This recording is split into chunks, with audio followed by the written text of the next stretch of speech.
When you are reading music, they build into the sheet music something called a rest. What we don't do is we don't build into, or you do into your script, but when we speak, build in the power of the pause so that you could build your ending to a crescendo. And that's a musical expression, and it's a metaphor for the way we speak to each other, which leads us to the very last commandment.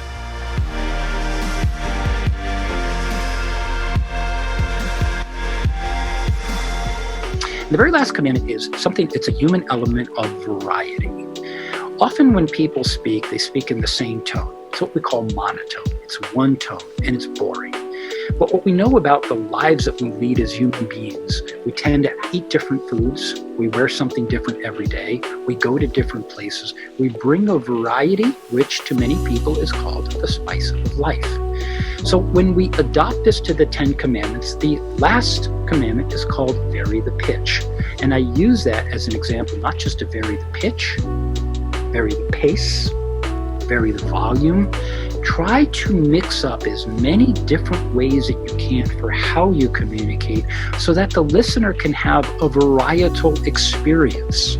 It's not just one way, but one of the ways to entertain and engage is using our voice the way we do a musical instrument.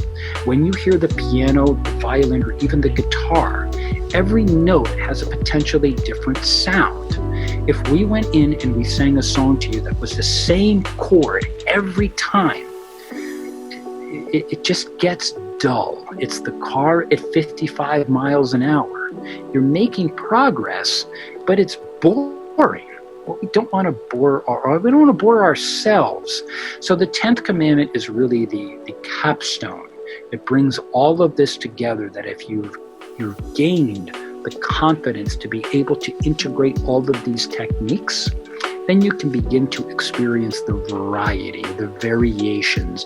The thing that adds nuance and more feeling is about the variety. Variety, pitch, pace. Put them all together, we have now just communicated the 10 Commandments of great communicators. I love the music analogy for this, because when you think about a song, playing an A chord, a beautiful chord, but A, we like is, it. We also like B's and C's. Right, not a song. So A, B, C, A, C, G, all of a sudden you bring the variety and you have a song. And I think it just underscores the point. I mean, Tony Robbins talks about variety, uncertainty as a basic human need. And I think it's a core component to quality communication. I hope we have done service to those 10 commandments, but for all of our listeners in the radio show, in our TV show, in our book, and all of these things, these work. And you can't learn them all at the same time. Try to take, like climbing a mountain, a step at a time. You learn along the way.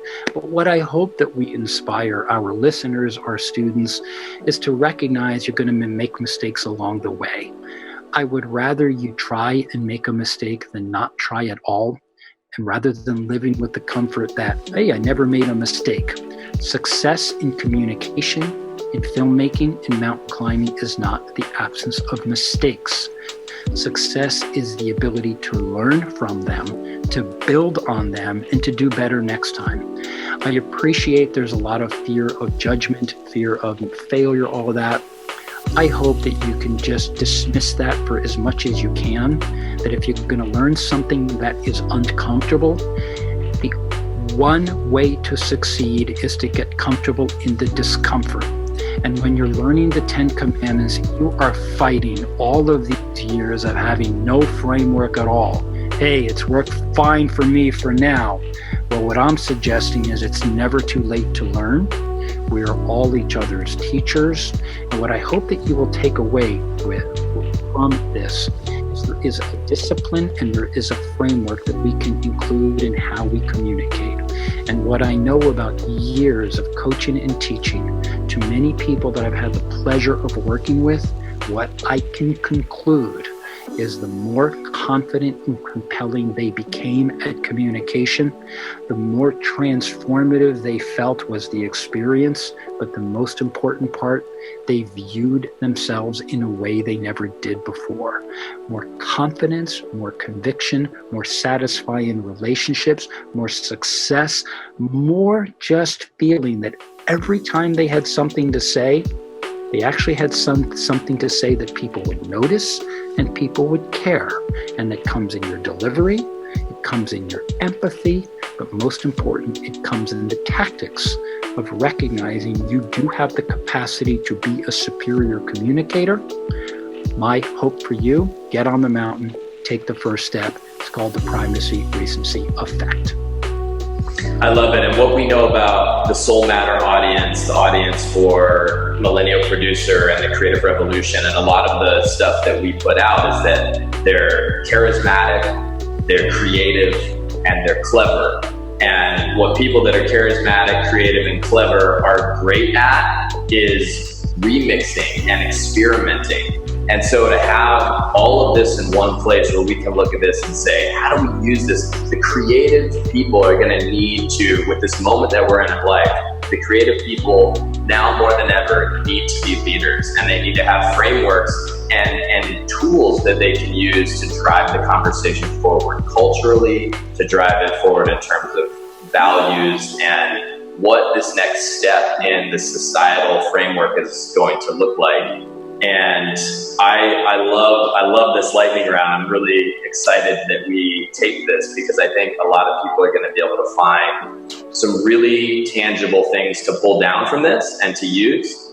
And that's offering value at a time that we desperately need it. Challenge is the core and mainspring of human activity. For all of you out there, if there's a river, you cross it. If there's an ocean, you swim it. If there's a record, you break it. But most importantly, if there's a mountain and it's out there waiting for you, don't be afraid to climb it. And when you do, we'll be with you every step of the way.